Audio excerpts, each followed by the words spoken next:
满宫都说皇上有隐疾，不喜欢女人，也不喜欢男人，可我偏要抢他，摔倒没用，送汤也没用，宫里4个妃子，谁都没能让他多看一眼，别人绕弯子都没用，那我就不绕了。四妹妹说，抢皇上要趁早。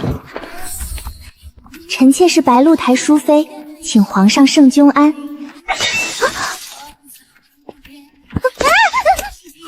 是住在白鹿台的淑妃？对对对，我是淑妃，不对，臣妾就是白鹿台那个淑妃。请皇上圣公安。我以为自己丢脸丢大了，可那是我第一次见他笑，也是第一次被人这样温柔地摸了摸头。皇上，我们还能再见面吗？他那天没有回答我。娘娘受累，随宝玉走一趟，皇上想见见你。可3日后不近女色的皇上点名要见我，不是说皇上要见我吗？娘娘先等一等，不必拘束。重就先生，为什么您对我一点都不凶呢？因为娘娘是个好孩子。圣驾至！皇上回来了。册子上写着你名于灵，今后我便唤你阿灵，可好？不好。那叫什么？小满，你要叫我小满，因为我只有这一个名字。好，以后就叫你小满。那我该怎么叫你呢？我叫殷芷。殷芷，那我以后唤你阿芷可好？好。阿芷，我有好多话想对你说。什么话？我喜欢你呢。是真的，你记不记得3年前的冬天，你去过舒为父家里？正元37年的冬天。对，那天你问我为什么不穿鞋，还问我冷不冷。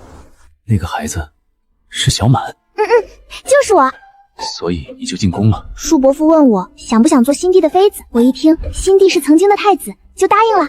太子人很好，我嫁给他就能吃得饱，穿得暖。你看，果然进宫以后，我再也没有挨过饿啦。这宫里并不是什么好地方。小满以前经常挨饿吗？也不是，进宫前3个月，他们说我太瘦，便一直喂我吃东西。我抱着肚子不敢喊疼，舒伯母还说我不听话，就把我扔出去做小叫花。怪不得生得这般幼弱。恭喜娘娘，以后您就是贵妃了，这可是咱们宫里头1份儿。难道贵妃比妃多了2个贵子？今天晚上您就能见到皇上了。小满知道今晚我们要做什么吗？小满知道今晚我们要做什么吗？小满，你这是做什么？睡觉呀，不是你要我睡在这里的吗？他好像松了一口气。寝殿里没点炭，棉被还有点冷。那你先睡吧。我看着他把帷面轻轻合拢，而后换步走开，大概又去看奏卷了吧。我还是等等他好了。于是我忍着困意等了好久，我都要睡着了，他还是没来。突然帷幔外传来一阵阵压低的咳嗽声，是阿芷在咳嗽吗？他睡在那里做什么？豆蔻明明说过今天晚上殷芷会和我一起睡觉的。被我吵醒了。皇上该喝药了。我想问问阿芷的病好了没，可是现下看着他还在喝药，好像也不用问了。你为什么睡在这上面呀？分明应该和我一起睡的。我怕挤着小满。不会，床上可宽敞了，我们都能在上打滚儿。只是我已然习惯了一个人睡。没事的，多睡几次就习惯啦。他的手怎么这么凉？想起寝殿里头没点炭，他身体又不好，我把手伸进他被窝一探，冷冰冰的，难怪他会咳嗽。这个床一点都不暖和，一点都不。人凉了就会生病，我们一起睡，我可暖和啦。阿芷，娘亲和阿卯都告诉过我，冬天睡觉的时候，只要2个人抱在一起，就不会冷啦。我就知道，天这么冷都还不点炭，看吧，被冻僵了吧？这么大的人了，还不知道好好爱惜身体。唉，他身上冷冰冰的，一丝热气也无，我忍着寒意搂住他。现在暖和了吗？暖和了。阿芷，我有点高兴，虽然只是2日未见，可是阿芷，我还是有点想你呢。谢谢小满的挂念，我很欢喜。我就说我很暖和吧。殷芷的手轻轻拍打着我的背，他人真好，还哄我睡觉。我闭上眼睛，在他怀里沉沉睡去。我以为天亮以后，我还是要回白鹿台。豆蔻，你是来接我回白鹿台的吗？娘娘，咱们不回白鹿台了，皇上说了，以后您就住在和庆殿里，以后每天都能见着皇上。娘娘开不开心啊？我茫然极了，不明白他说的是什么意思，但还是下意识的点头。那以后每天都能见到阿芷啦。天不亮，鲍玉就差人把白鹿台的东西都搬过来了，让奴也跟着来了。既然殷芷这样说了，那就住吧。左右豆蔻在呢，我以为殷芷会回来的很晚，因为他看起来是那么忙。皇上万安！鲍玉问安的声音从外头传了进来，我便知道是殷芷回来了，赶忙跑出去迎他。阿芷，你回来啦！豆蔻和鲍玉悄悄地离开，整个寝殿只剩下我和他。阿芷，你昨晚睡得好吗？幸好有小满陪着，我才睡得那么好。我就说我很暖和，不能着凉，着凉会生病。好，他真的是个很好的人，我就知道嫁给他是一件顶顶好的事。今天的晚食我和殷芷一起用的，和庆殿的菜色很简单，殷芷的吃相很好看，他还给我加菜。其实吃到最后我已经吃饱了，可殷芷给我加的菜还剩下不少，我想了想，把它们全吃光了。可这会儿豆蔻不在，不能给我揉肚子，殷芷也没有夸我，我有些沮丧。洗漱过后，殷芷开始看奏线，我抱着肚子坐在她身边，看着她圈点批入，等啊等，等到灯花都有些昏暗了，才终于等到她放下笔。阿芷，你给我芷夹的菜，你怎么都不夸完我呢？我没有浪费粮食，你可以夸夸我吗？我很喜欢你夸我的。对不起，都是我不好，给小满加了太多，还难受吗？确实还有些难受的。要是窦兆在就了，他会轻轻帮我揉肚子，可舒服了。我也可以帮小满揉肚子。既然他愿意帮忙，那就揉吧。殷芷很小心地伸出手帮我揉肚子，她的力道不大不小，舒服的我昏昏欲睡。而越困，我脑子就越不灵光。阿芷摸摸我的头，我好喜欢被你摸摸头。殷芷没有拒绝，反而将指尖插进我发根，轻轻按压起来。我迷迷糊糊地听她说话。我4岁那年养过一只肖飞猎，它总是藏在芭蕉丛里，喜欢同我亲近。不管我是揉它肚皮，还伸手摸摸它头，它从来都不会生气，甚至还很欢喜。它和小满真像，连名字都一样。小满，今晚我还和你一起睡，好吗？这有什么不好的？娘娘可千万不能忘，监督皇上喝药这样重要的事，老胡就交给您了。皇上最不爱喝苦药，好些时候会偷偷倒掉。重庆先生放心，我一定盯着阿芷乖乖喝药。皇上喝完药是嫌苦，书架下头有个八宝钻盒，里面装了好多蜜饯。而后果然在书架下找到了那个攒盒，打开一看，满满一盒子全是蜜饯，以至于殷芷每回喝药时，我比他还要更积极。皇上吃1颗，您吃2颗。小满怎么知道攒盒在书架下面？小满怎么知道攒盒在书架下头呢？我心里秉持着这是我与苏中官的秘密，不肯告诉殷芷，可又觉得有点心虚，不敢抬头看他。是他自己跑出来的。怎么只给我1颗呢？好小满，怎么这么快就被收买了？我才没有！我睁大眼睛，怎么想也想不通，他怎么就知道是书中官给的蜜饯呢？明明我什么都没有说，我心里懊恼极了，连殿扣都不知道呢。我不会告诉书中官计策已经败露，我也会好好喝药。不过以后每回喝完药，你必须要悄悄地多给我1颗蜜饯，作为报酬，你可以吃3颗蜜饯，除了我们，谁也不知道。好吧，被他说服了，我哼哼唧唧的又往袖子里塞了1颗蜜点，心想苏中官让我看着殷芷喝药，只要他喝了，那我吃了2颗蜜还是3颗蜜，应该也不是很重要吧。一想到殷芷说这是我和他的小秘密，不知怎的，我心里隐隐还觉得有点高兴。阿芷，你真好，我能出去玩一会儿吗？就一会儿。1刻钟。我笑嘻嘻的拉着他去复群，也绕不过那几句，但还是叫殷芷宽泛到了2刻钟。真好，可以去找豆蔻了。虽然上午才见过，可我还是觉得有点想他。袖里的蜜是那么甜，豆蔻一定会喜欢。豆蔻，你快猜猜我给你带了什么？你闭上眼尝一尝就知道啦。甜的，喜欢，是糖莲子。豆蔻喜不喜欢？喜欢的不得了。我从来都没有吃过这么甜的糖莲子，以后我每天都能有3颗蜜饯，我吃1颗，豆蔻吃1颗，还剩1颗我就偷偷藏在你给我缝的荷包里头攒起来，咱俩以后悄悄的吃。娘娘啊，娘娘在这方面总是很聪明的。其实也还好嘛，阿芷才聪明呢。要不是他，哪来多出的那颗蜜饯呢？每隔半个月，朝臣们就能休沐一天。我之所以知道，是因为只有在这一天，殷芷才能睡一会儿懒觉。平日里经常是我还没醒来，他就已经离开，不像现在，我睁开眼睛后，他还在我身边躺着。阿芷，你和白露台的栀子花一样好看。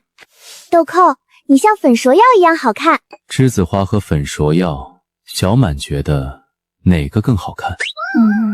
说实话，这个问题有点难住我了。栀子花和粉芍药哪个都是我的心头好，可殷芷既然这样问，那我就不得不选出一个了。粉芍药，栀子白确实好看，可粉嫩嫩的颜色看着多热闹呀。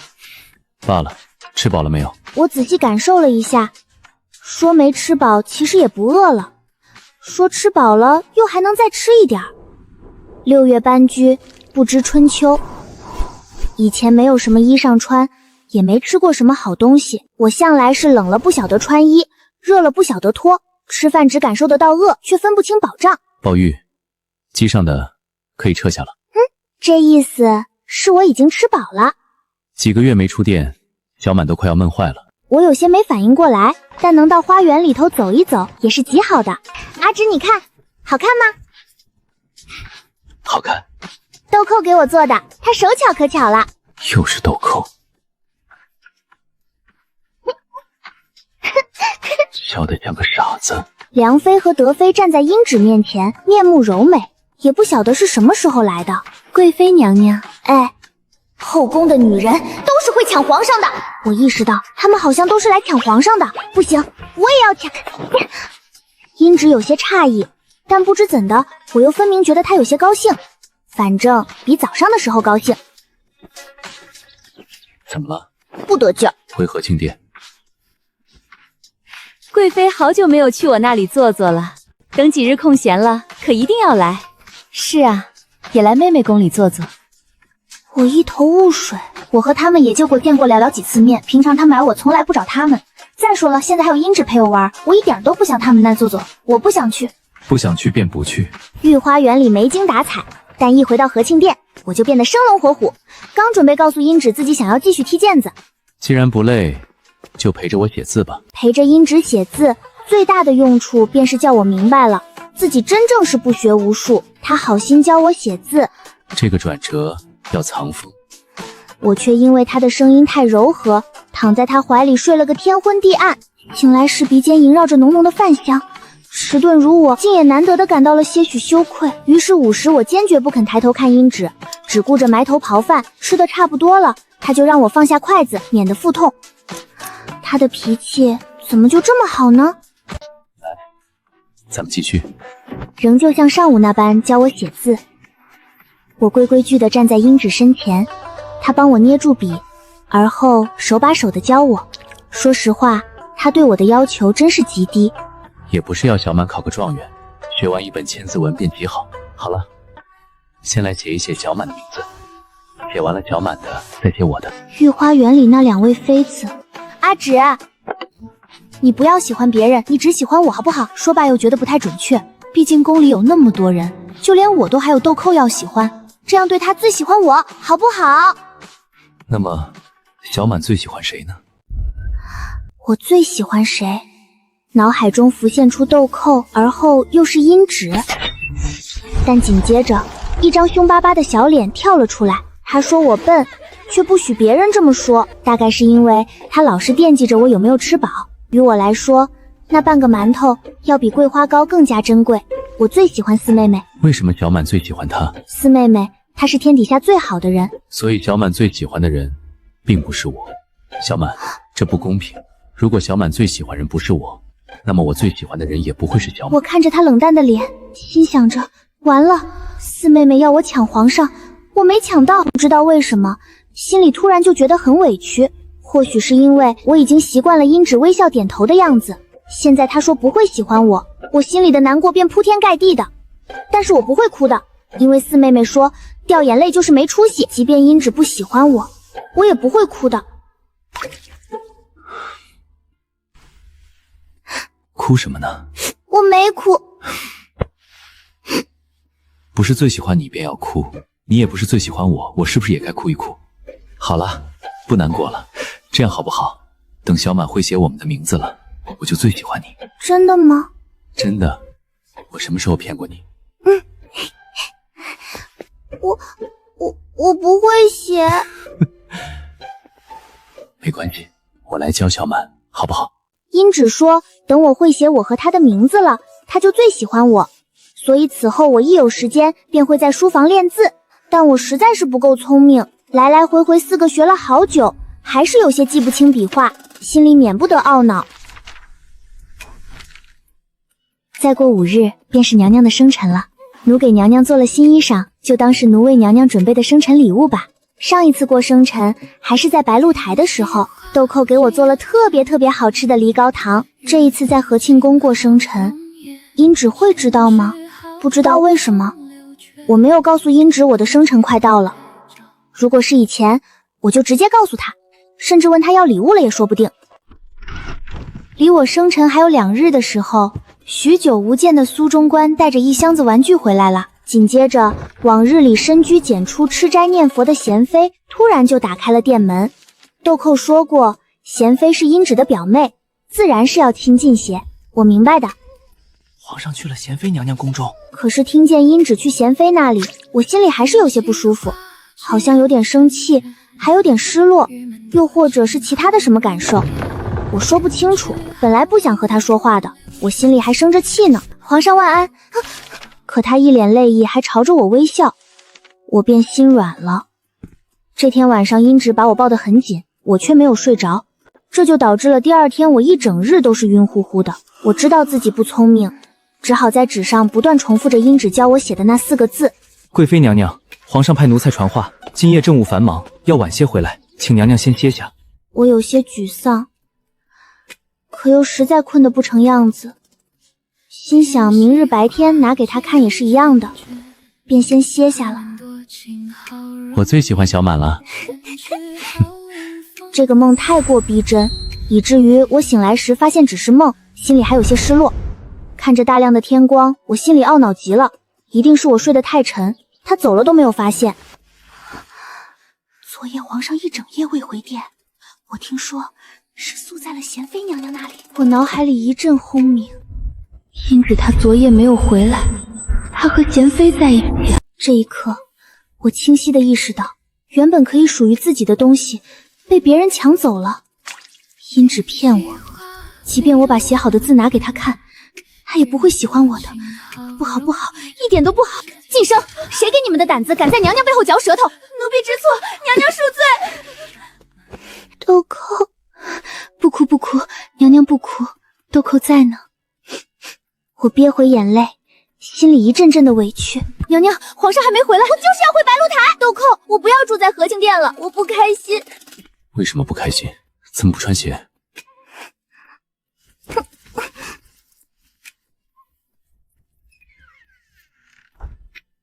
小满，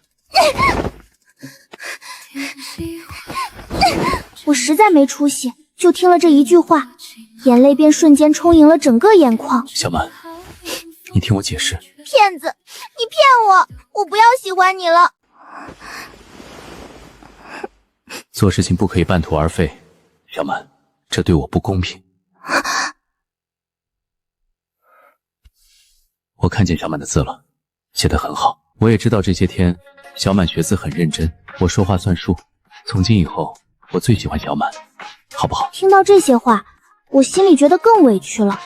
殷芷都不知道今天是我的生辰，过了今晚我就19岁了。他以为我还会像以前那样好骗吗？昨天说才算数，今天说不算数。不算数吗？若我说，其实昨夜我并未和贤妃在一起呢，算不算数？若我又说，以后只喜欢小满呢，算不算数？殷芷说她昨夜没有和贤妃在一起，殷芷又说以后只喜欢我。我低头想了想，这2句话的意思拼在一起，大概就是以前他喜欢我，以后他只喜欢我。这话听着实在叫人割舍不下，那便算数吧。好，那就这么说定了。小满不必最喜欢我，但要一直喜欢我，好不好？我会一直喜欢阿芷。生辰礼物喜不喜欢？小满，要长命百岁啊！生辰那天以后，我和殷芷之间好像变得有些不一样了。那一晚，他问我有没有什么特别想要的。小满还想要什么？我想要有人陪我玩，一直陪我。好，我知道了。他没有再说别的话，只一直陪着我。我闭上眼睛时，总觉得自己像坐在御花园的秋千上。他一直低声叫我的名字，小满，我脑子晕晕的，也不知道自己有没有回答。第二日醒来，我还没说什么，殷芷的脸就鲜红了，眼神竟还有说躲闪。我先去前殿。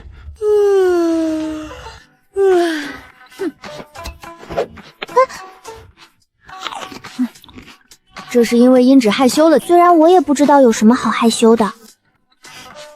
每每回想起之前，我还像个坏女人一样误会过他和殷芷，我心里就羞愧得不得了。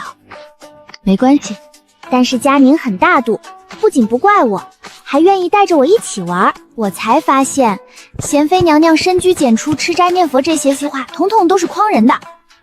佳宁一点都不喜欢菩萨，佳宁只喜欢菩萨的供果。佳宁乖，吃了糖精子不苦苦。拍背做什么？我又不是小孩子，喝药都还要人哄着。可是你明明很喜欢啊！昨天我听话没哄你，你脸上的表情分明就是不开心。还要不要听故事了？要的要的。在宫外想去哪儿就去哪儿，想吃什么就吃什么，不想喝药我就倒掉，谁也管不了我。反正宫外就是好，除了唐明玲。怎么又提他了？呸呸呸！真晦气！我很贴心的不问他唐明渊怎么了。佳宁出宫是因为喜欢他，现在他回来了，是因为发现他配不上他的喜欢。想不想知道怎样才能同表兄和好？其实很简单，你先这样，然后那样，记住了吗？记住了。记住什么了？你又教了小满什么乱七八糟的东西？什么叫乱七八糟？明明是很有趣的东西。你不信问问小满。阿芷最好，我最舍不得阿芷不高兴。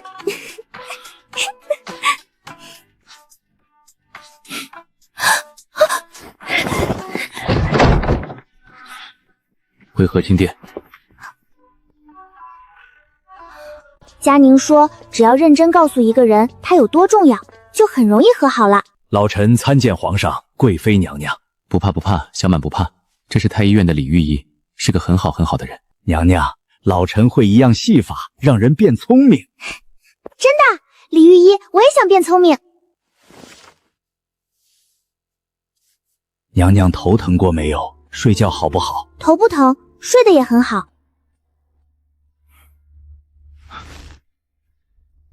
小满记不记得自己生过什么病没有？我回想起从小到大，自己好像一直都很健康，除了娘说我摔过一跤，我摔坏了脑袋，变成了笨蛋，所以娘亲不喜欢我了。那日李御医并没有把我变得聪明，后来他和殷芷说了什么，我也不得而知。殷芷不肯让我听，哄了我出去。阿芷，我茫然极了，不知道他这是怎么了。殷芷没有出声，只是静静地抱着我，而后松开，他拉着我进了前殿。他看起来实在奇怪，虽然仍旧如同往常一般好脾气，可眼神却带着我不认识的情绪。入宫前，小满，我在做什么呢？我想了想，突然发觉入宫前的自己好像每一天都过得一样。从有记忆起，我就住在一个小小的院子里，破破的窗，疲惫的娘亲，以及永远也浆洗不完的衣裳。吃的东西不多，时时会挨饿。每天晚上，娘会缩在床上咳得撕心裂肺，我睡在她旁边，想亲近她又觉得很害怕。那时候我总是想，要是我像四妹妹一样聪明，娘亲会不会喜欢我一点？变聪明了，她就会朝我笑一笑。可我仍然是一个笨小孩，娘亲也没有朝我笑一笑。娘亲不理我，她的脸冷冷的，硬硬的，眉目间泛着一股灰青色。冷风将我吹得清醒了，我缓慢地思考了一下，将身上的薄被替娘亲盖上，心想等娘亲变得暖和了，就会醒过来了吧。可我的手都变冷了，娘亲却仍旧不暖和。娘，我喊了他半天，可他还是不理我。我想娘亲应该是太累了，想歇一歇。娘歇歇，小满乖，小满不吵。坐在椅子上，我呆呆地看着冷硬的地面，想着今天四校妹会不会来，但四校妹没有来。我坐了一天，娘睡了一天。家里的水缸太高，水又太浅，我看得见却喝不着。幸好傍晚时外面下起了雨。喝完水，我终于不渴了。我用湿漉漉的袖子想给娘亲擦擦脸，可家里什么都没有，我仍旧又冷又饿。娘亲还没醒，我实在太冷，便慢慢地钻进了她的怀里。饿着饿着，不知道什么时候就抱着她睡着了。这天晚上，娘亲没有咳嗽，她只是一直睡，不肯醒过来。我之前看见小蚂蚁在搬土，又实在太饿，心想小蚂蚁能吃，我为什么不能吃？其实我不会把土吃进肚子里的，因为它真的很难吃，又苦又涩。小满，你嘴巴里是什么？吐出来，快吐出来！叫你乱吃，为什么要吃泥巴？慢一点。你娘亲呢？在睡觉呢。你就待在这里，别动，我去喊人。一群人来到院子，将娘亲抬走。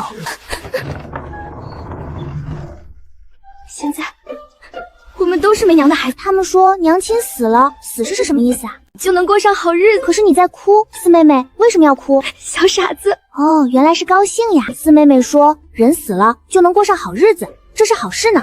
四妹妹最聪明了，只要是她说的就一定是真的。所以后来树伯父派来照看我的阿老也像娘亲一样睡着，怎么也喊不醒时，我便知道他也过好日子去了。后面我就成了阿芷的贵妃，住进和庆殿啦。我知道小满过得很辛苦，但我不知道小满过得这么辛苦。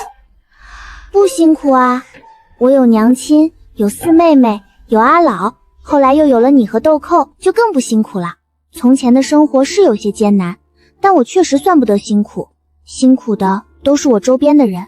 阿芷，你要是见到四妹妹，就告诉她我有乖乖听话，也没有想她，真的没有想她。我见过她，她现在过得很好。真的，四妹妹过得好，我就好，你千万不能忘了帮我说。好，我一定转告。日子平淡安稳的过，但好像又有了一些不同。殷芷又叫李御医帮我看了一次病。皇上，娘娘有喜了！恭喜皇上，恭喜贵妃娘娘！苏中官分发赏赐，老奴遵旨。阿芷，有喜是什么意思？小满要做娘亲了。做娘亲？是我要做娘亲了吗？实在是太不可思议了。我这样的人也能做娘亲吗？怎么不能？别担心，小满做了娘亲，只需要陪她玩。可在我的记忆里，娘亲是在做饭洗衣，而不是陪我玩。小满不怕，一切有我这个爹爹。3个月时间眨眼间过去，我终于可以去找佳宁了。我不知道她为何这样做，但肯定是为我好。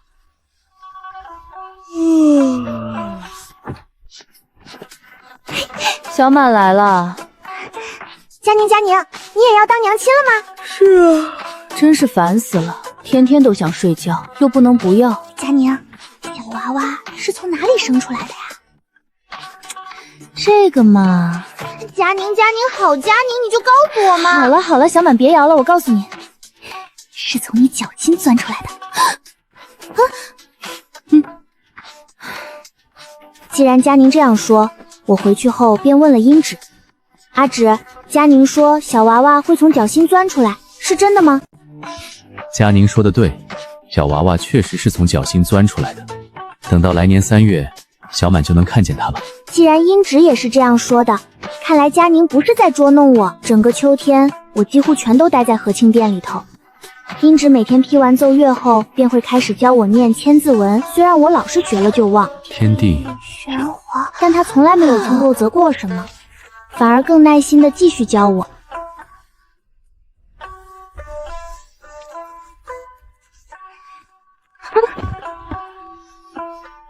今天带小满出宫去，开不开心？听得出来，他现在的心情很是愉快。当然，我也一样。阿芷，我们要去做什么啊？我们要去见一个很重要的人。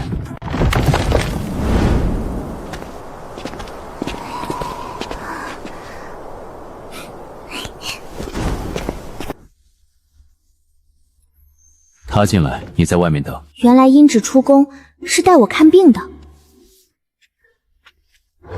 我没有办法，只好蹲在石阶上等他出来。阿芷，阿芷，你怎么了呀？傻小满，不是说过叫你不要再来找我了吗？我不知道这句话是什么意思。殷芷也没有解释，她只是带我下了山。阿芷，你的头发白了。小满的头发也白了。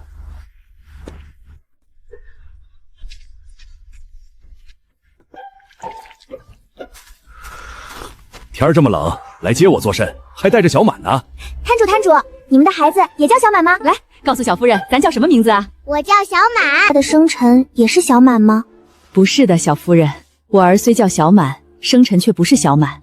算命先生说小得盈满，我和夫君不敢贪心，不求我们的孩子大富大贵，只求他这一生能有小小的圆满。小小的圆满。我的小满，菩萨，你行行好，给他一个小小的圆满吧。活下去，小满一定要好好活下去。阿芷，我想起来了，其实娘亲是喜欢我的，如果她不喜欢我，就不会在离开的那天晚上抱着我一遍又一遍的许愿，希望我这一生能有小小的圆满。可是我太害怕了，我忘记了她的这些好，只记得那些咳嗽和巴掌，我怎么能忘记了她的好？娘亲一直都是喜欢我的呀。四妹妹说娘亲过好日子去了，可是怎么办啊，四妹妹，我想她了。这天晚上回去以后，我做了一个梦，我梦见了小时候的殷芷，她朝我招招手，我便从宽大的芭蕉叶下头爬出来，去舔她手里甜甜的糕点。第二天醒来后，我本想告诉殷芷这个梦的，可不知怎么了，我刚拉住她的手，就忘记了自己要说些什么话。我的记性怎么变得这么差了？没关系，等小满想起来了再告诉我好不好？那也只好如此了，谁叫我的记性这么糟糕呢？时间过得好快，眨眼间就来到了除夕。前一年的除夕，我也是在和庆幸殿里头过的，但殷芷却在和大臣们议事。今年的除夕，殷芷带着我看烟花。小满，你会有很面慢的一生，无病无灾，子孙满堂。我以为他是在许愿，礼尚往来，我也捡了他的话，学着许了一个愿望：阿芷一定要长命百岁啊！此生也算共白头。阿芷，你说什么？没什么，我是说小满也会长命百岁。我们都要长百岁。这一年就这么过去了，热热闹闹的过了正月，又平平淡淡的过了卯月。3月的第一天，我的扁圆枕头已经鼓得不再鼓了。好久没有看见佳宁了，或许是我的嘴开了光，当天晚上我就见到了佳宁。宫里似乎是出了什么事。豆蔻，收拾东西，送娘娘去白鹿台。是。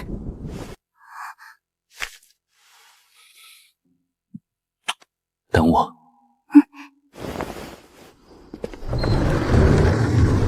我乖乖地跟着鲍玉豆蔻，拴着我的圆枕头往白鹿台走。娘娘，白鹿台快到了。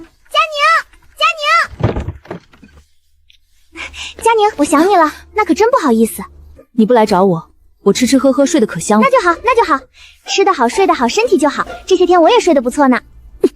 小傻子，小傻子，这句话听起来好耳熟，就像四妹妹似的。佳宁，佳宁，你再骂我几句小傻子好不好？你好烦啊！佳宁这句也好像呀，像我妹妹。什么妹妹？我比你大，快叫一声姐姐，我听听顺不顺眼儿。3月初3这天晚上，佳宁突然喊肚子痛，工人们早有准备，却仍旧忙作一团。很快，佳宁被带进了房间里，豆蔻把我带进另外一个房间，告诉我和佳宁要生小娃娃了。可是我都没有肚子痛，佳宁说她肚子痛，我却还没有什么感觉呢。娘娘乖，每个人生小娃娃都不一样的，兴许您运气好，所以才没有肚子痛。哦，原来是这样啊。我便乖乖在床上躺着。豆蔻喂我喝了一碗热糖水。等娘娘醒过来，就能看见小娃娃啦。她的声音太柔和，围绕在我耳边，叫人困倦的不行。我打了个哈欠，沉沉睡去。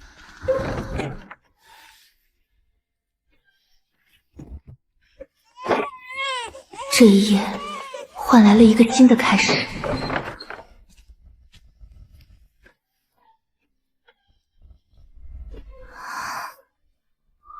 阿芷，阿芷，小娃娃呢？娘娘包裹她的布料和原枕头一模一样，果然是我的小孩。可是他好小啊，我都不敢抱。别怕。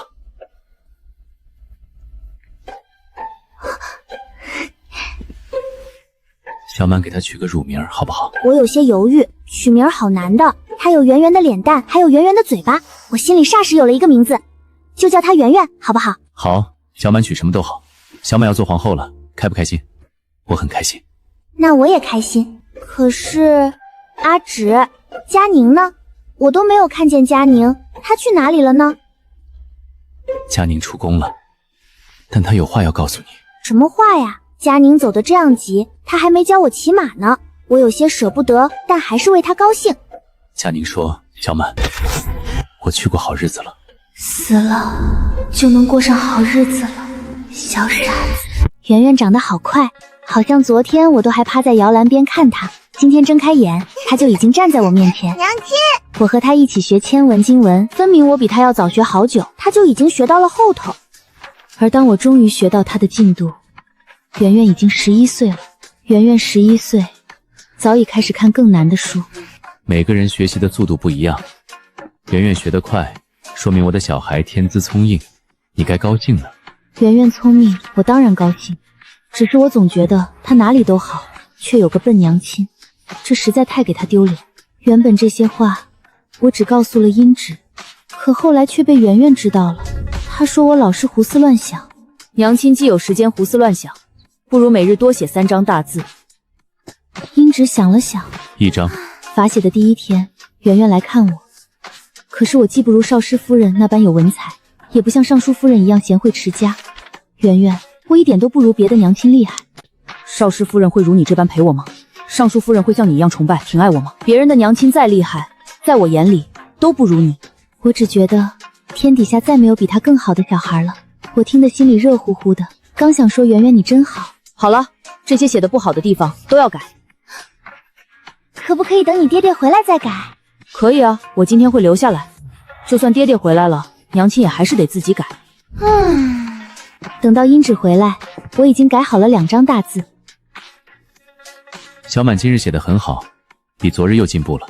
如今跟在英芷身边的是鲍玉，我也是后来才知道，鲍玉是苏中官的义子，也跟着姓苏。苏中官是2年前离开的，走之前他把这个簪盒送给了我。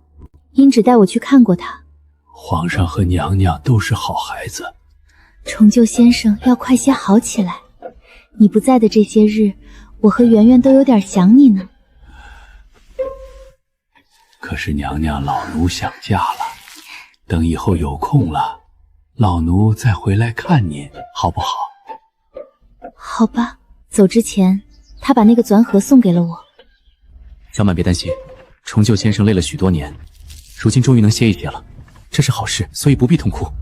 可是阿芷，你的眼睛湿了。是啊，小满，我这是高兴呢。我30岁了，今晚月亮真好看。如果不出意外，我会如同今天一般过完我40岁的生辰，50岁的生辰，直到100岁最后一个生辰，我和英芷就会手拉着手到另一个地方过好日子去。豆豆说，等我也去过好日子了，就能和娘亲团聚了。娘亲，生辰安科，长命100岁。等到了那个时候，我会不会见到娘亲？会不会见到阿老和四妹妹，还有佳宁？她说过的要教我骑马，还算不算数？苏中官的攒盒我保护得很好，他晓得了一定会夸我的吧？阿芷，等去了好日子，我真的能见到他们吗？以后就知道了。我想起17年前，他给我披上狐裘。冷不冷？怎么不穿鞋？那时候的我怎么也想不到，后来会成为英芷的妃子。他喜欢我，我也喜欢他。这真是再美好不过的事。在这14年里，我也终于明白了喜欢的不同。譬如四妹妹同豆蔻，豆蔻同茵芷，我对她们并不是一样的喜欢，只是到底是哪些不同的喜欢，我却还是不大明白。不过没关系，我和茵芷还会在一起很久很久。她那样聪明，一定能教会我的。我是如此坚定，但这坚定只持续到我33岁这年。那个道士来了。我知道茵芷的身体不好，但是我不知道她的身体竟然这样不好。从前每回她喝药，我问她疼不疼，她都说不疼。小满，我好疼啊！茵芷说她好疼，可我却毫无办法，只能眼睁睁看着她一日一日的衰败下去。就这么挨到了冬至。这天早上，茵芷醒得很早。小满，醒一醒。她替我穿衣，替我梳头，替我画眉。做完这一切，她抱着我，亲了又亲。阿芷，今天你不去上朝好不好？我是皇帝啊，小满，皇帝怎么能不上朝呢？可我高估了自己，我根本等不到他下朝。下午写完乱糟糟的5张大字后，我再也坐不住，我要去找阿芷。娘娘，或许是我动作太突然，豆蔻还没来得及反应过来，我就跑出了和庆殿。我现在满心只想快快见到阿芷，什么也顾不得了。一路上也没有人拦我，可到了紫宸殿，我仍然没有见到想见的人。拦住我的不是别人，正是茵芷。紫神殿的大门从里面被锁上，可我知道她就在里面。阿芷，阿芷，阿芷，你开门好不好？我害怕。话还没说完，眼泪就掉了下来。我好没用啊，阿芷，就只会哭，一口气都不给你争。阿芷，你开门啊！娘亲莫哭，莫哭，爹爹，开门吧，让娘亲看你一眼，就一眼。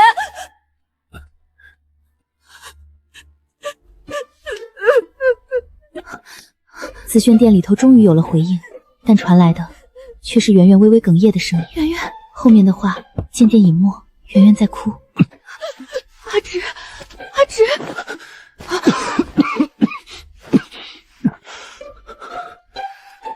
小满，他仅仅只是说了2个字，我心里的难过便铺天盖地。阿芷，我害怕，你为什么不开门？我想见你，你出来好不好？我害怕。小满乖，你听我说。他的声音一如往常温柔，这么多年了，他好像一直都没有变过。我收到的，我生病了。别怕，这病能治好的。真的吗？当然是真的，你知道的，我从来没有骗过你。是啊，茵芷从来没有骗过我的。道长带我去治病，等病好了我就回来。那你多久才能回来？我想你了怎么办？等小满背完千字文我就回来了。好，我一定认真背书，你也要快些回来。好，小满，背一背千字文的开头，我之前教过你的。天地玄黄，宇宙洪荒，日月盈恣，辰宿列张，寒来暑往，秋收冬藏。秋收冬藏，我有些慌，怎么也想不起后面一句，可明明之前是背得出来的啊。下意识的我开始求助茵芷。阿芷，后面是什么来着？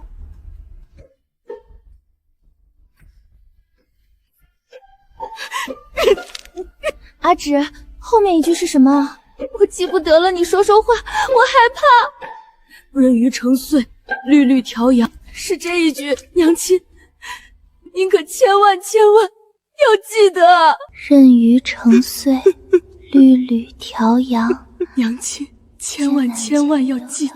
茵芷走后，我搬进了康寿宫。圆圆来了，她总怕茵芷离开后我会觉得寂寞，于是一有时间便会来看我。可是后来她越来越忙，做皇帝是件很辛苦的事情，但圆圆今年才刚满15，我看着总觉得她还是个孩子呢。我很想帮她，却无能为力，这实在令人沮丧。只要娘娘健康平安，皇上没有后顾之忧，便会轻松许多。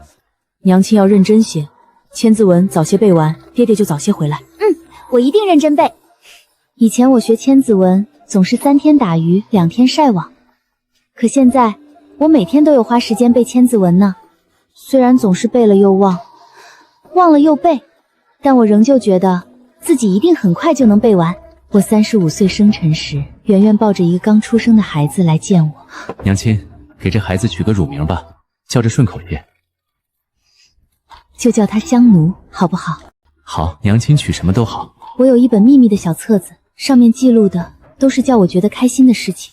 圆圆生了一个孩子，等阿芷回来了，我就拿给她看，她也一定会高兴。我要让她知道，她不在的日子里，我也有乖乖听话。我还要告诉她，圆圆很擅长做爹爹。黄奶奶最好看。没关系，他们也喜欢我就好。唯一不好的地方，便是我背书的时间少了许多。可当我看见孩子们的笑脸，便也觉得没甚关系了。每一个都像极了小时候的圆圆。圆圆生了好多孩子，我看着他们慢慢长大，变成清俊的少年，变成美丽的少女，而后长成一个个小大人，真好啊！这样鲜活年轻，他们的人生才刚刚开始，我却已经老了。镜子里的头发早已不再是浓浓的乌色，眼角也悄悄爬上了许多皱纹，就连手背也开始变得干枯了。这书上的字怎么印得越来越模糊了？下回得叫鲍玉再给我拿一本新的来。可是我也很久没有见鲍玉了，或许是我53岁的某一天，我突然意识到，圆圆已经很久都没有来看我了。皇上最近很忙，等他有空了，自然会来看娘娘。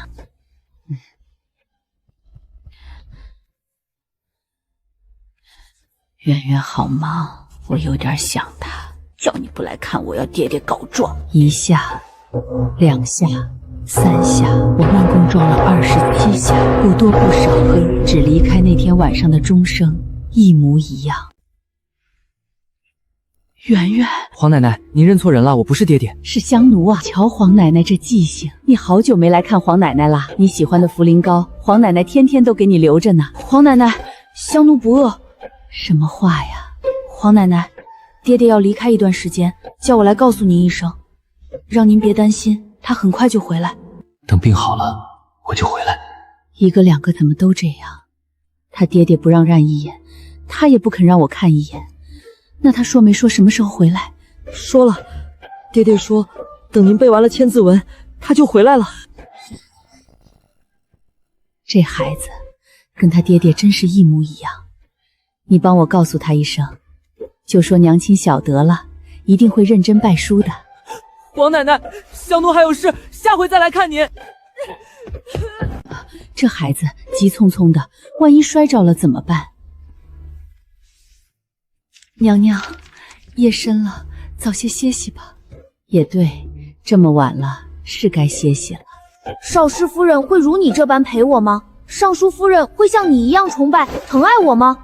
圆圆，别人的娘亲再厉害，在我眼里都不如你。圆圆，你在哪里？别藏起来，娘亲真的找不到你。娘娘，您是不是做噩梦了？豆蔻，我刚刚听见圆圆声音了。娘娘一定是背书背得太累了，明天奴去请宋御医给您瞧瞧，再开些食补的摊子。豆蔻什么时候变得这么憔悴了？突然便有些愧疚，真是我听错了。豆蔻，你快去睡觉，不睡觉会生病的。奴送娘娘回榻上。你先睡，你先睡。我睡不着，坐一会儿。靠坐在椅子上，我看着桌子上的千字文发呆，想不起背过的书，满脑子只是圆圆。在我眼里都不如你。她小小聪明又孝顺，这竟是我唯一亲手做过的东西。当年我爱趴在摇篮边看着她睡觉，看着看着自己也总会不小心睡着。她刚出生时脸蛋圆圆，嘴巴也圆圆，我便对殷芷说她的名字就叫圆圆。后来我会写的名字，第3个是圆圆，第4个是姻缘，但无论第3个还是第4个，他们都属于我的小孩，陪了我35年，却在今夜离开的小孩。屋子里空荡荡，屋子外月圆圆，整个世界只剩下我轻轻的呢喃：我的小孩最厉害。圆圆生的小孩有点多，她的小孩们长大后生的小孩加起来就更多了。我从黄奶奶变成了太奶奶，看着这些小孩慢慢长大，同时自己却在慢慢变老，这实在是一种很奇妙的感受。当然，变老的不只是我，还有豆蔻。可她在我眼中，好像与当年那个温柔美丽的大姐姐并没有任何不同。我开始分不清他们和他们的爹娘。可最近不知道为什么，小孩们不来我这里玩了，周边变得冷冷清清，没人叫我太奶奶，我总觉得寂寞。后来我才晓得，香奴看我年纪大了，怕这些小孩冲撞了我，于是叫他们的爹娘居住了这些皮娃娃。我可生气了，他们不来，谁陪我玩？香奴也真是的，都不问问我就做决定，我气得连饭都吃不下了。刚想拄着拐杖去找他算账，豆蔻就从外头回来了。豆蔻，你知不知道香奴他……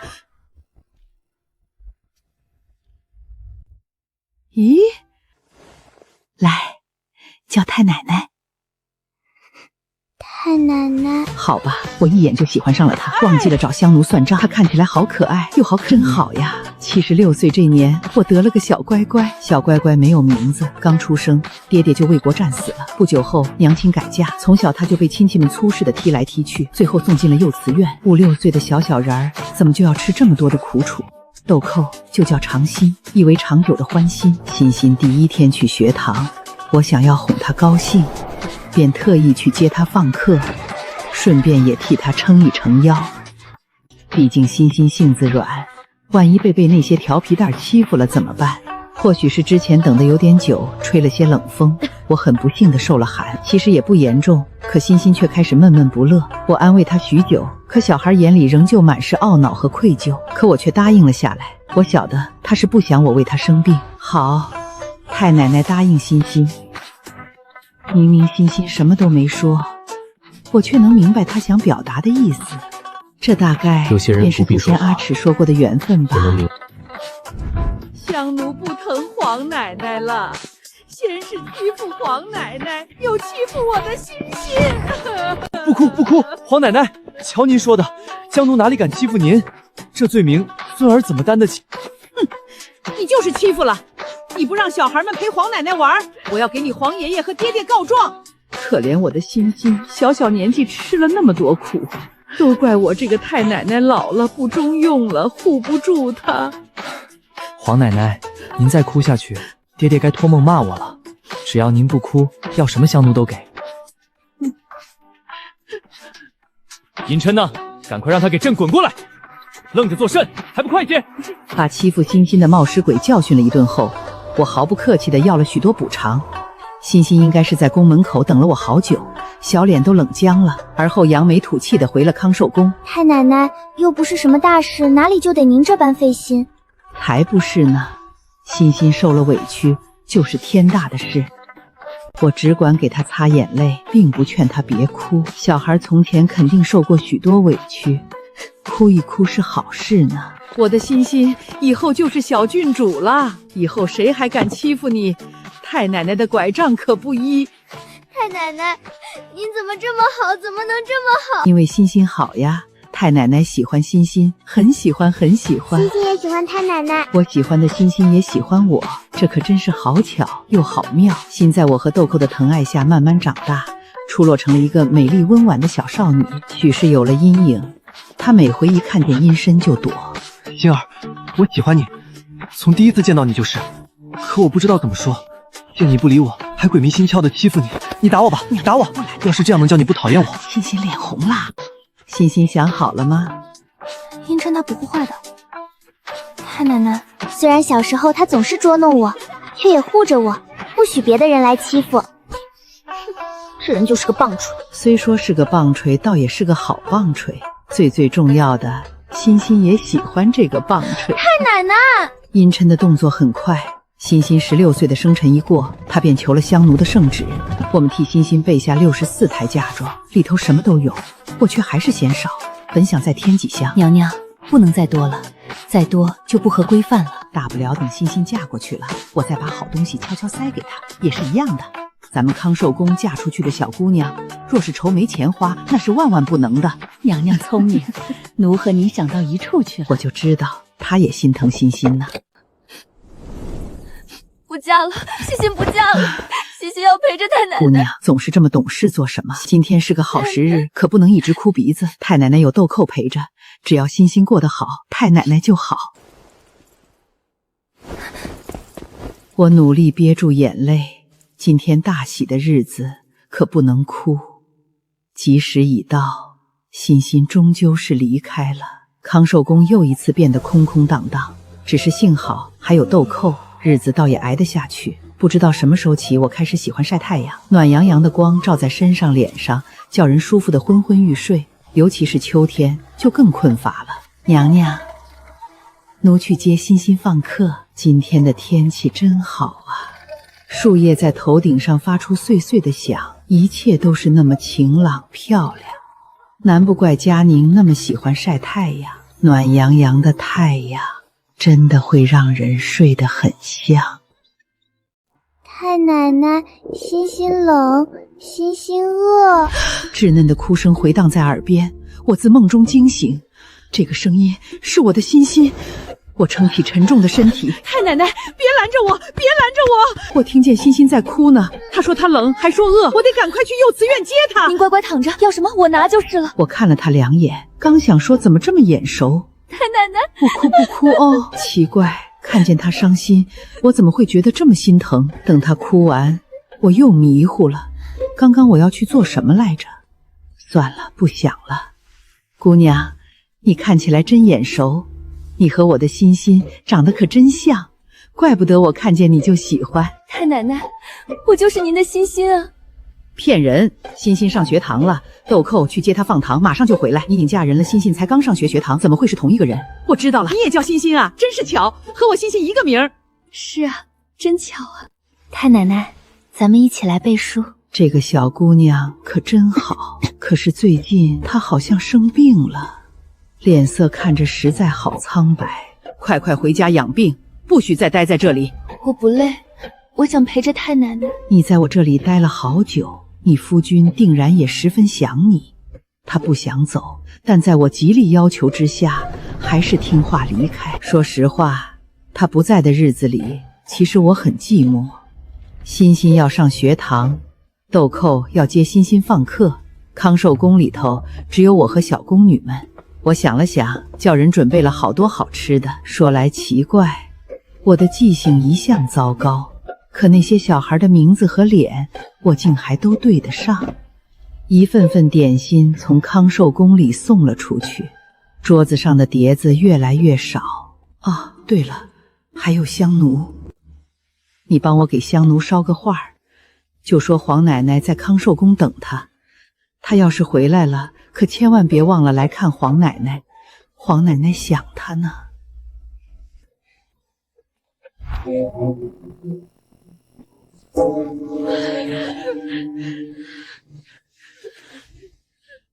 香奴还没吃上茯苓糕呢。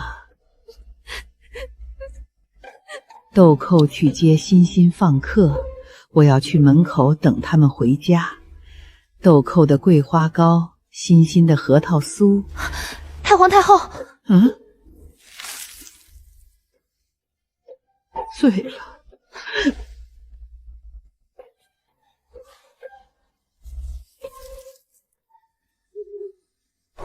天都快黑了，豆蔻怎么还不回来呀？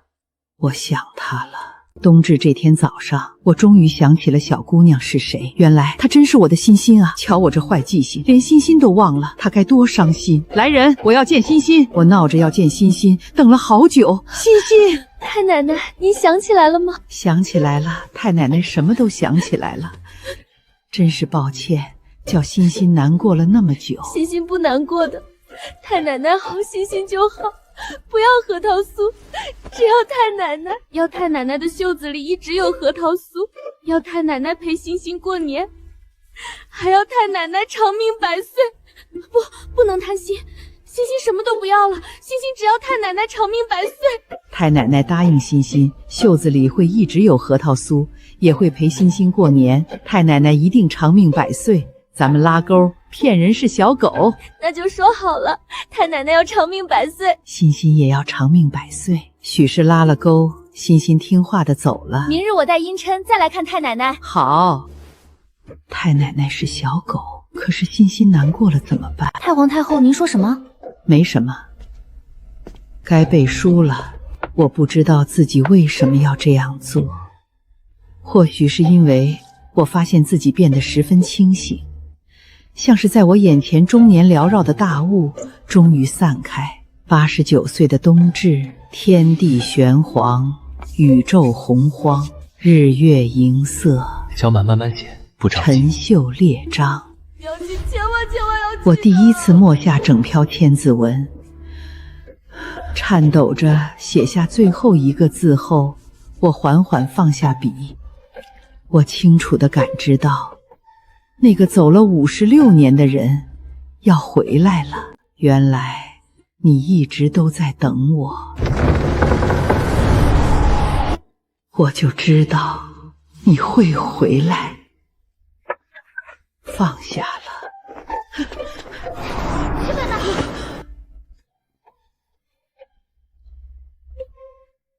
小满，阿芷，真好啊！我终究是等到了他。小满以为是他等了我56年，可他不知道，我第一次见他时，他还不是人。今日是小满，以后你就叫小满吧。殷芷从小就知道自己是父亲唯一的孩子，理所当然，他后来成了太子。他的生母身份卑贱，只是紫宸殿中负责扫洒的粗使宫女，而他只是父亲一次醉酒后留下的结果。父亲觉得他是自己身上的一个污点，但迫于无奈，他仍将这个孩子抱在身边教养。宫里的人以为他年幼不懂，说话时很少避着他。母亲生他那日难产，父亲只想留下孩子。母亲的忌日是冬至，在史书里，他只是一个冷冰冰的李氏。他生下了太子，却没有人记得他，但殷芷记得，所以自他懂生后，便再没有过生辰一说。因为他的出生之日，也是母亲离开的时儿。父亲对他的要求十分严格，按照父亲的设想，他应当成为冷面无情的继承人。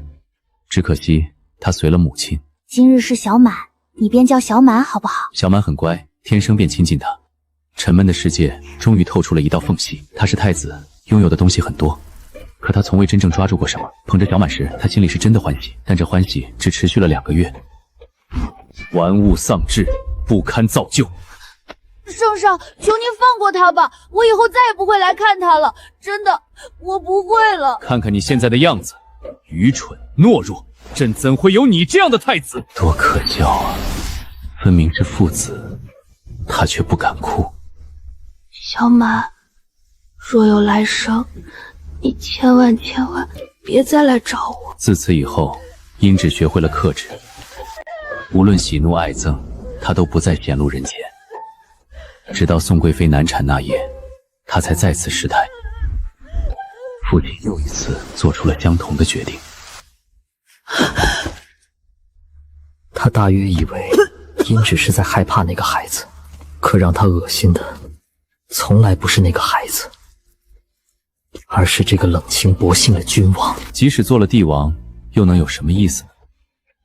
正元37年冬天，一个炼丹道士发现了皇宫的秘密，为了防止蚁蛀，匠人在宫殿中灌入了大量水银。皇室200年的血泪，竟源自如此荒唐的原因。说句大不孝的话，父亲病倒时，他只觉得解脱。后来，殷芷从太子变成了皇帝，群臣逼他广纳妃嫔，以安国本。文臣势大，滇南王也在暗处虎视眈眈。他资质平庸，只能做一个守城之君。他在御花园里遇见了一个小姑娘，她的眼睛竟实在太干净，干净的叫他觉得熟悉。为了堵住群臣的嘴，他必须找一个人来宠爱，那就他吧，看起来实在很好哄。同他聊过之后，他才知道他的心智仍停留在儿童时期。此子有大将之才，父亲一句无意赞扬，让一个年轻人丢下怀孕妻子，甘愿征战边疆。他以为这是提携玉龙为君死，却不知道皇帝根本不曾放在心上。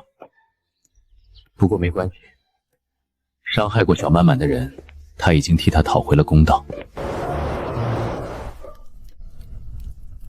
前世他因你而死，所以你需还他一个美满的今生。他从未想过小满便是幼时那只白猫。前世之伤损了他的灵识，所以今生他始终像个孩子。可他还是回来找他了，懵懵懂懂，不顾一切，这一世仍选择回到他的身边。傻小满，阿芷，不是叫你别回来吗？怎么这样不听话？可他又是那样庆幸他没有听话，自己微不足道的那一点好，小满却牢牢记了2世子。滇南王起兵逼宫，早在朕预料之中。擒住滇南王后，他立即赶往白鹿台。皇上，娘娘雪崩了！他腿一软，几乎无法继续向前，直到看见他睡得香甜，那颗心才终于落回原处。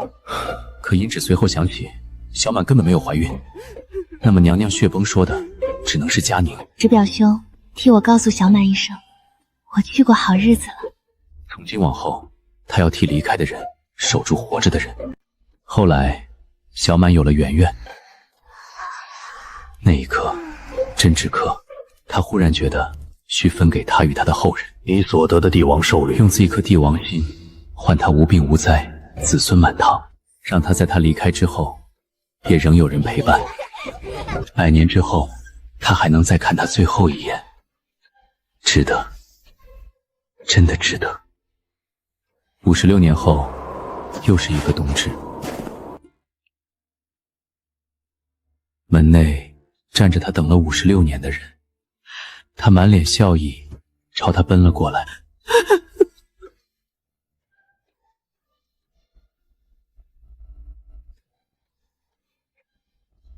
小满，小小的圆满。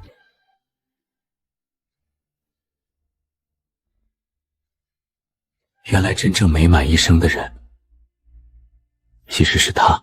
自己的爹爹和别人的爹爹不一样，尚书和少师会打孩子，但是爹爹不会。别人家的爹爹不抱孩子，可爹爹会抱。圆圆，你做得很好。自己的娘亲和别人的娘亲也不一样。圆圆，你怎么这么厉害？你怎么这么聪明？小时候我看的最多的就是爹爹教娘亲念书，我又记不得了。没关系，我们再念一遍。娘亲总说记不住，爹爹总说没关系。后来我慢慢长大，也开始教娘亲念书。我亲火亲眼盯着她改完，还罚她写大字。圆圆，能不能少写一点？不可以，娘亲要自己改完。圆圆，娘亲还小呢，你让她让着点。你长大以后一定要好好孝顺娘亲，多去看看她。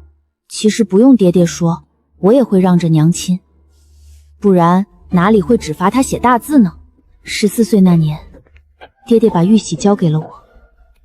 圆圆，你天生就适合做皇帝。我不像大爹，也不像娘亲，我有野心，想要开疆拓土。不要怕，爹爹在。只要爹爹在，什么都难不倒我。只要娘亲在，什么苦我都能吃。这么多年，我一直是世上最幸福的小孩。无论未来多难，父亲都会继续教他。我以为爹爹永远不会离开。冬至那日，爹爹把娘亲关在了门外。圆圆，你的生母是白佳宁，你的生父是唐明渊。爹爹告诉你这些，并不是不要你，只是人应该晓得自己从哪里来。你永远都是爹爹和娘亲最爱的小孩。有子如此15载，为父一生无悔。爹爹，不要说这样的话。阿芷，你看看好不好？这秋收冬藏下面一句是什么？爹爹，娘亲来了，可爹爹始终不肯让她看最后一眼。阿芷后面是什么呀？润鱼成穗，缕缕调阳。娘亲，您千万要记得。后来，我终于成为了自己想成为的帝王。述职时，我见到了镇守边关的唐明渊，是他呀，优柔寡断，朝秦暮曲，这样的人的确配不上生母的喜欢。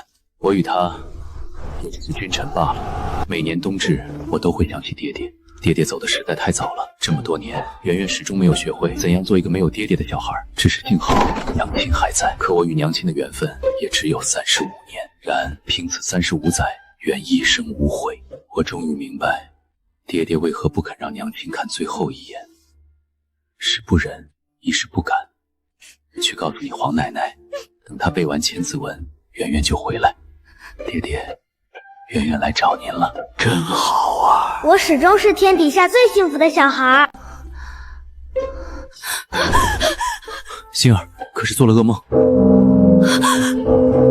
一下两下三响，27桩大丧之音，而这般规制，宫中只有……我要进宫，我要见太奶奶。星儿，冷静些。太奶奶在等我，她在等我。西边的太安门离太奶奶最近，我们从那边进宫。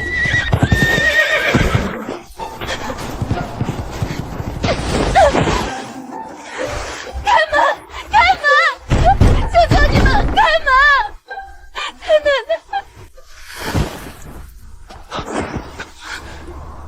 吾乃秦王，与咸安郡主夜叩宫门，实乃情急。让我进去，我要见太奶奶。你且开门，我夫妻2人自会向陛下领罚。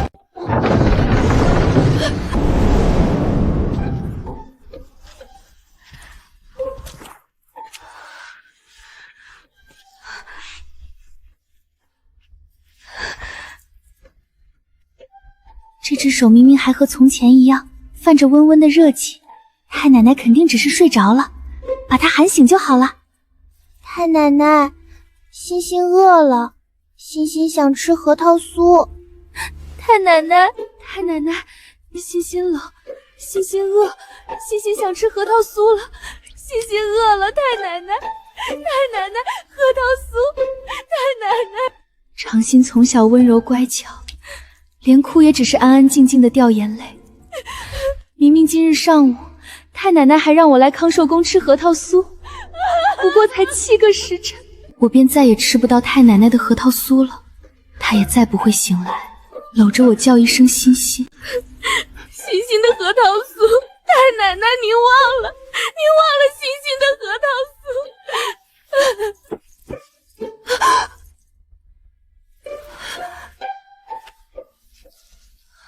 太奶奶最后一次哄了她的小姑娘，是告别，也是永诀。太奶奶，太奶奶！那个坏小子要是欺负你，欣欣就来找太奶奶告状。他要是还敢来康寿宫，太奶奶就拿拐杖揍他，给我的欣欣出气。